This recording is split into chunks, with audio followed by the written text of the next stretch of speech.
es abogado, docente diplomado, periodista y ensayista. Publicó 9 libros sobre política local y asuntos latinoamericanos con notable repercusión. El último se titula Cuando el relato es una farsa, la respuesta a la mentira kirchnerista, y fue prologado por Carlos Alberto Montanero. Muy buenas tardes. ¿Cuánto tiempo estamos manejando? 15 minutos. Me avisás cuando falten 3. Bueno, pido disculpas por haber venido.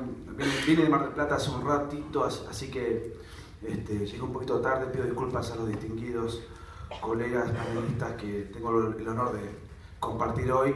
Gracias a Martín Simonetta y a la Fundación Atlas por esta distinción, por la invitación y gracias a todos ustedes por estar aquí.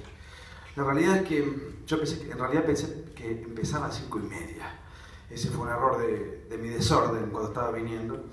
Y claro, habitualmente uno prepara un hilo conductor de lo que va a decir en función de determinados parámetros, pero claro, llegué más tarde, por esta razón quizás me tocó hablar al final, y escuché algunas cosas muy interesantes que dijeron mis dos antecesores, y con algunas me voy a tener que pelear, porque es mi naturaleza, así que casi como que mi borrador lo hice en vano, ¿no?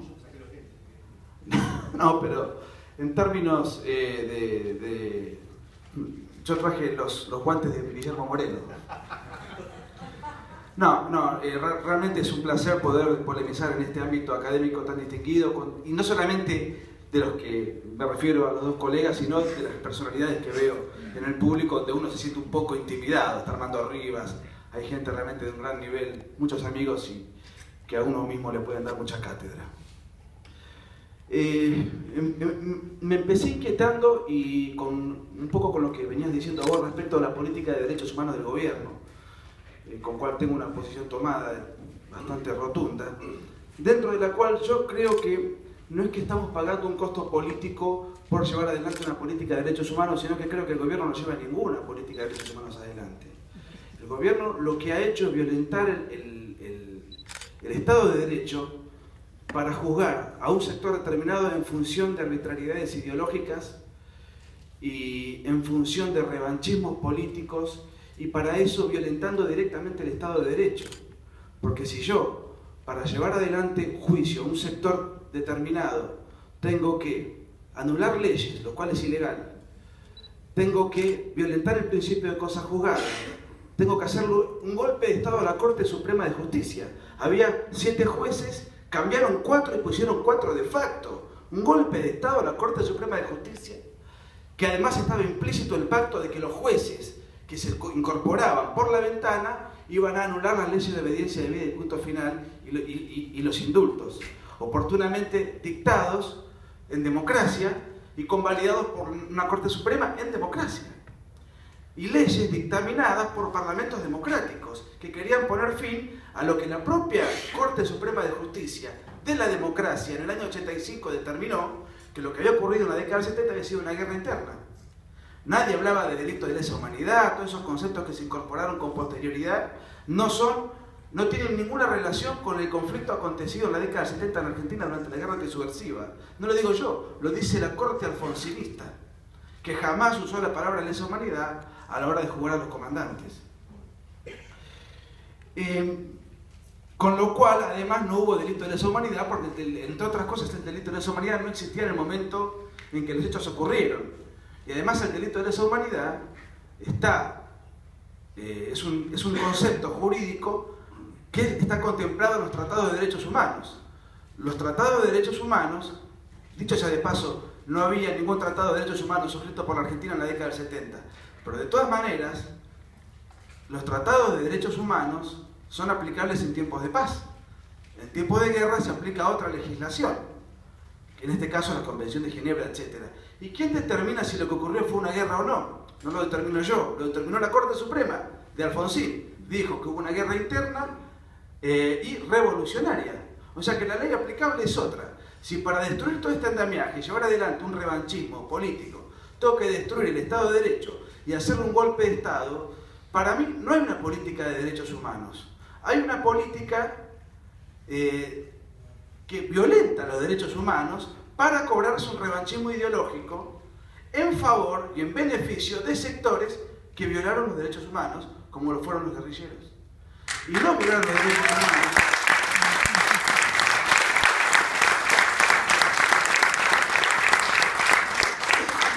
No que hayan violado los derechos humanos contra un gobierno de facto, sino en democracia. El 52% de los crímenes que cometió la guerrilla fue en democracia. Quiero aclarar lo siguiente, porque yo tengo una posición tomada, pero este argumento jurídico que yo llevo adelante es el mismo que llevaría adelante, a lo mejor con menor simpatía, pero lo llevaría adelante igual hasta las últimas consecuencias. Si mañana un gobierno de signo contrario quisiera encarcelar a los guerrilleros. No se puede encarcelar a un guerrillero por un conflicto de hace 40 años, donde no debe ser juzgado conforme a Tratado de Derechos Humanos, donde si hubo una guerra no hubo delito de lesa humanidad, y en donde además esos guerrilleros se fueron amnistiados por Cámpora, amnistiados oportunamente por el gobierno de Viñones y indultados por Menem. Ya está. Y que todas esas leyes fueron luego convalidadas por la Corte Suprema de Justicia que hubo, digamos, hasta el golpe de Estado que se llevó adelante en el año 2004, 2003-2004, que lo llevó adelante Néstor Kirchner, en connivencia con el Parlamento. Por otra parte, quiero aclarar, a mi juicio, la persecución que se le lleva adelante a los militares y a los civiles, no se la lleva adelante por las cosas que hicieron mal, que hicieron muchas cosas mal, indudablemente, y cometieron errores y horrores, pero no se los juzga por eso. Se los juzga por lo que hicieron bien, que fue haber ganado la guerra. Porque si lo que verdaderamente les importara son las violaciones a los derechos humanos, no serían aliados de la FARC, de Fidel Castro, de Hugo Chávez y de los dictadores del África. No reivindicarían a Mario Zurich, no pondrían el día de Montonero como emblema de banderín político de la camarilla gobernante. ¿Qué confirma esto? Le importa un rábano los derechos humanos, lo que le importa es cobrarse una venganza ideológica en aras de una generación que por diferentes motivos, nunca creyó en el Estado de Derecho, no cree ahora y aplica toda esta cuestión para llevar adelante una suerte de revanchismo bastante inaceptable desde mi punto de vista. Pero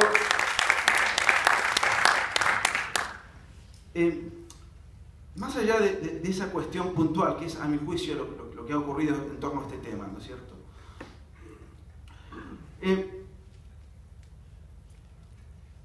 Además, esto ha servido, como es de público conocimiento, para hacer negociados crematísticos y emprendimientos de capitalismo de amigos, ¿no es cierto? Otra cosa, voy a hacer un salpicado que fui anotando mientras escuchaba atentamente las dos disertaciones que me fascinaron y me parecieron interesantísimas desde todo punto de vista y de gran nivel, y aprendí muchas cosas, más allá de que en algunas no coincido. Yo no estoy tan seguro del hecho de que ante una crisis está en la idiosincrasia argentina no llevar adelante un golpe de Estado. Porque yo creo que a De la Rúa se le hizo un golpe de Estado. Lo que se hace ahora es un golpe de Estado con un mecanismo farsesco. Porque el problema, a mi juicio, es que no apetece en la población argentina llevar adelante un golpe de Estado cuando la economía más o menos marcha. Y no solamente es un fenómeno argentino, porque, por ejemplo, en la misma época en la cual se le hizo un golpe de Estado a De la Rúa, más allá de que se hicieron mecanismos institucionales, una ley de último momento, de la ley de acefalía, etc., donde Argentina estaba viviendo una fuerte crisis económica, en otros países de América Latina, concomitantemente, en el medio de la crisis, también se llevaron golpes de Estado no militares. Se llevaron puesto en Ecuador a Lucio Gutiérrez, en Bolivia a Sánchez de Lozada y después a Mesa, siempre dentro de una estructura más o menos de teatralización institucional, y el último se lo llevó adelante contra Lugo, el más reciente. Y en Venezuela también contra Carlos Andrés Pérez, que no lo volteó Hugo Chávez en el año 92 con su intento de golpe de Estado, sino que institucionalmente se lo destituyó Carlos Andrés Pérez. Ahora, en todos estos países se estaba viviendo una profunda crisis económica. El viento de cola no solamente nos benefició a nosotros, sino a toda la región. A lo mejor nosotros lo desaprovechamos más que el resto de los países de la región. Y eso también hace que, de alguna manera, la ansiedad por cambiar el gobierno no sea la misma que hace otros tiempos. Pero me parece a mí que estamos asistiendo, en todo caso, a un estilo en donde las destituciones se hacen con apariencia institucional y las dictaduras que estamos viviendo, como la que a mi juicio hay en Argentina, también se llevan adelante con la apariencia institucional. Hay una situación donde, como la Guerra Fría no se vive el conflicto que se vivía antes, no se vive la guerrilla, y los militares no tienen el poder que tenían antes, me parece a mí que este tipo de conflicto se lleva adelante dentro de un marco más anestesiado. El socialismo del siglo XXI, en este contexto, que el que encabezó Hugo Chávez y el que lleva adelante Maduro, el de Correa, el de Evo Morales, el que tenemos en Argentina, son dictaduras plebiscitarias con apariencia institucional. Y voy a citar a Octavio Paz, que con respecto al PRI mexicano, él dijo algo que me pareció muy interesante. Él dijo, lo voy a leer porque es cortito, pero dijo: la dictadura perfecta es aquella que aparenta no serla, textualmente.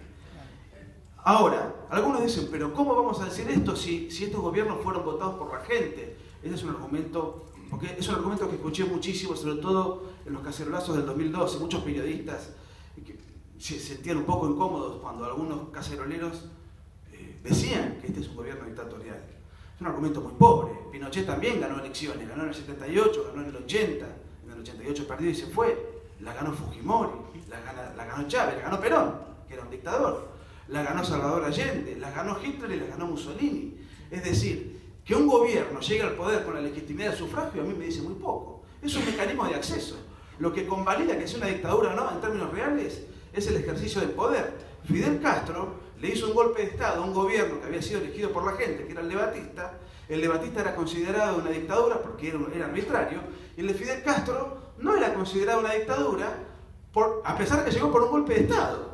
Después sí, eso lo podemos confirmar que fue una dictadura, pero lo vimos a partir del ejercicio del poder que llevó adelante Fidel Castro.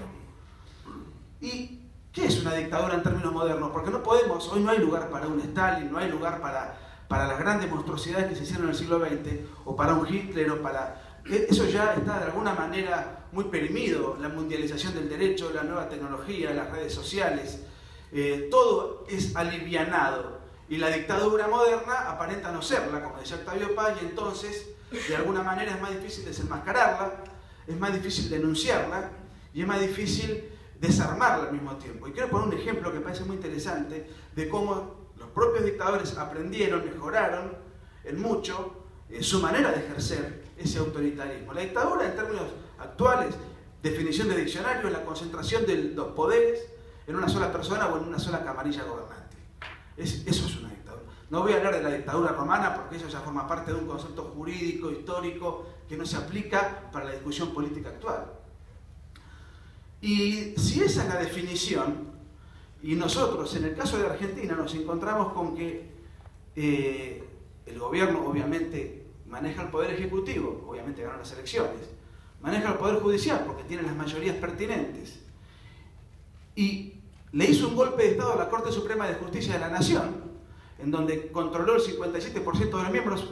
Ahora ya este número no es tan así porque la doctora Argibay murió, y después inclusive se relativizó ese concepto porque algunos de los jueces que ellos pusieron de facto no le respondieron a ellos como ellos hubiesen querido. Eso es otra historia, pero el golpe de Estado lo hicieron y su mayoría la pusieron. Pusieron más de la mitad de los jueces nacionales y de los jueces federales en este lapso. Y la conclusión es que la independencia del Poder Judicial en Argentina, según el Foro Económico Mundial, está debajo de Angola, Mozambique y Senegal. Y sobre 148 países estudiados, ocupamos el lugar número 132. Entonces, en el contexto actual del siglo XXI, del 2014, Argentina es de los países del mundo que tienen menor independencia del Poder Judicial. El otro poder, que no es un poder constitucional, sino que es un poder fáctico, que es la prensa. Bueno, en Argentina, sobre 196 países estudiados, ahora voy a citar la fuente, es el país que está en el lugar número 104 respecto de libertad de prensa. Debajo de Serbia, Haití, Nigeria. Es de público conocimiento que el gobierno controla el 80% de los medios de comunicación y que ha intentado aniquilar o pulverizar a los medios supervivientes, que son poquitos. Y al mismo tiempo se está llevando adelante una campaña política de amedrentamiento y judicial contra los más importantes referentes del periodismo independiente u opositor.